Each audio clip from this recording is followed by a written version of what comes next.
Formal ng manunumpa at lalagda sa appointment paper sa mga newly hired employees ng Ministry of Basic, Higher and Technical Education mula sa Schools Division Offices ng Maguindanao del Norte at Marawi City. Ang kwentong bagong simula mula kay Jen Garcia.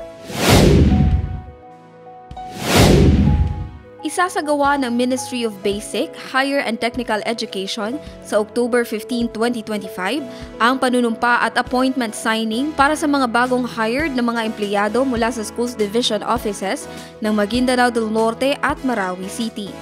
Ito ay sa pamamagitan ng Human Resource and Management Division.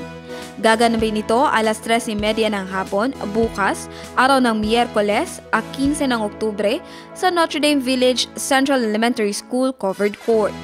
Ang mga newly hired and appointed personnel ay kailangang magdala ng kaukulang dokumento na makikita sa link na nasa Facebook page ng MBHTE.